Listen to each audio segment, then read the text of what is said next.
Alright mga katoks, hello, good morning po. At maganda-ganda sana yung dayuhin natin na spot, kasama natin si Kapangil dyan. Pero ang problema, may kakaibang tunog si Vega mga kaibigan, kaya naudlot tayo.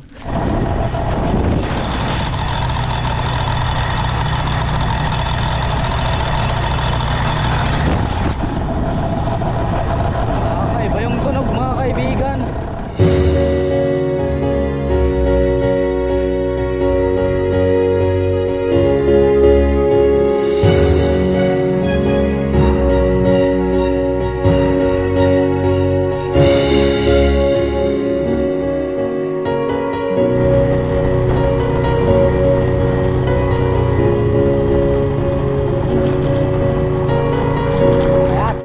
Question, naka-prepare ka ba? Ayan si Kapangil mga katos. Ayan, kasama natin siya. Nagrarad na rin. Ayan. Tara. Hindi may uli, sabi nila. Oo. Parang pinigilan tayo papunta ng Baribe. Pupunta sana tayo sa Kayang Kuis eh. Okay.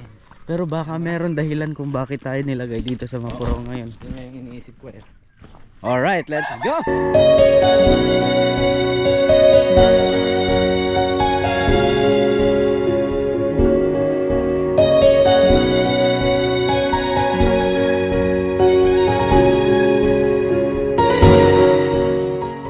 Alright mga katoks, hindi na natin patagalin to. Punta na tayo, andun na si Kapangil dyan. Nagsisimula na siyang mag-rad dito sa gilid. Kahit anong isda kukunin natin, lahat target natin ngayon. At sana mapagbigyan tayo ng pagkakataon mga kaibigan. Right, let's G. Yun nga mga kaibigan, punta sana tayo sa Baribe ngayon, dun sa may spot natin dun kila Master Jonard. Kaso ang problema natin, yung motor kanina, iba yung tunog mga kadoks, kaya hindi na natin pinilit pa. Baka mamaya lalo tayong hindi makauwi. Unang pupuntahan natin mga kaibigan, yung spot namin dito na may mga barakuda. Spot na yan. Tapos papunta tayo dun sa spot natin dito na pinagkunan natin ng malalaking balo. Hopefully wala yung mga lambat para masulit natin, no? Let's G. Hagis tayo dito sa gilid. Okay, may sumabit na mga katoks. May sumabit. Ano kaya to? Unang isda natin. Uy, that is snapper. Ang cute. See? That it guys. Mga kaibigan, nabitawan ko yung unang huli natin. Dated pa naman yun mga katoks. May mga mentality yung mga dated the ones na nakapakawala ka sa kanila eh, titigil sila sa pagkagat, lalo na kung kawan. Yan, naisda na mga katoks. Giant tiki oh. Kunin natin to. Ito yung binigay sa atin ni Lord eh, di ba?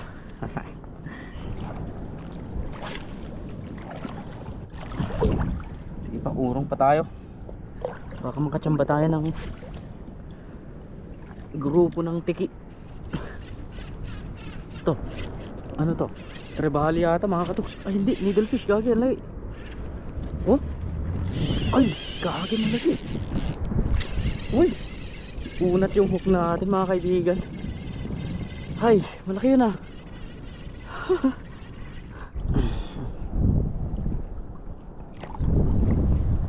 Kanuping, asan kayo? Ayan, may sumabit mga katoks. Ano kaya to? Medyo malakas eh. Yun, dated na rin mga kaibigan, dated snapper.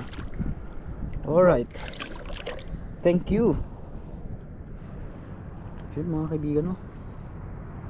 Okay. Ayun, nandito pala sila sa gilid mga kaibigan. Kanuping na to. Lakas oh.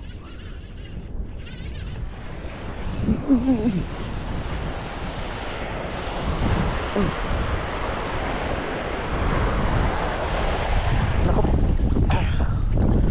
Ang kanuping na ito mga katoks ah. Yun. Lapit nang makawala rin. Lapit na siyang makawala. Uy, good size canopy guys.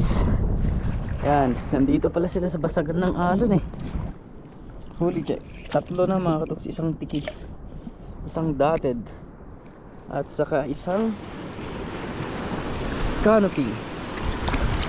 All goods.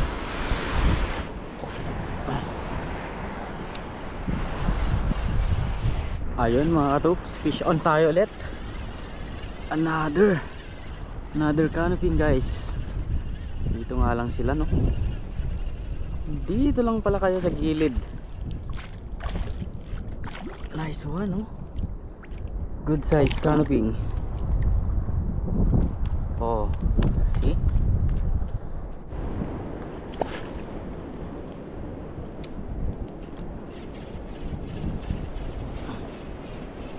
Yun, may sumabit mga katoks pero parang tiki.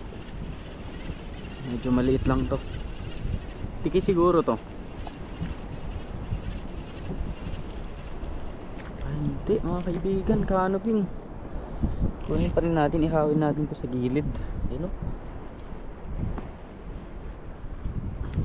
Reko. Yan si guys dyan mga katoks, may huli na siya oh. Akala ko kanina na dagdagan mo ng 3. Isa? Isa lang. Isang ano? Mamaya, madagdagan pa yan. Tamang gilid-gilid lang ako, nilalamig ako. Alright mga kaibigan, nandito muna tayo sa gilid. Nagpagilid muna tayo kasi malamig ko. Kaya si Kapangil, kapag kalaki dyan, may huli din siya eh. Tingin yung huli mo boys. Ayan oh, ang laki ng dotted snapper niya mga katoks oh. Alright mga katoks, tanghali na. Punta muna tayo dito sa gilid at kakain muna tayo. Gutom na kami mga katoks. Ihawin na yan Master Jun. Yan yun naman yung pag-ihawan namin mga katoks oh. Nagpa-apoy kami mga kaibigan kasi maraming nakatirang sip-sip dito sa part na to. Yan, meron tayong dito boys dun oh. May bawon ako dito na karne oh. Ulamin natin. Tapos ito iuwi natin to. Okay na ito mga katoks. Tulag tayo. Pa-chill. Chill muna bago tayo sasama ko na yun.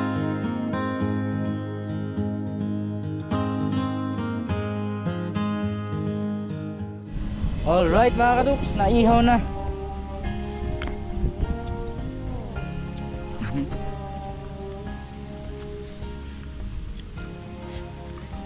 Ito lang naman kasimple ang buhay mangingisda. Yan o. Oh good.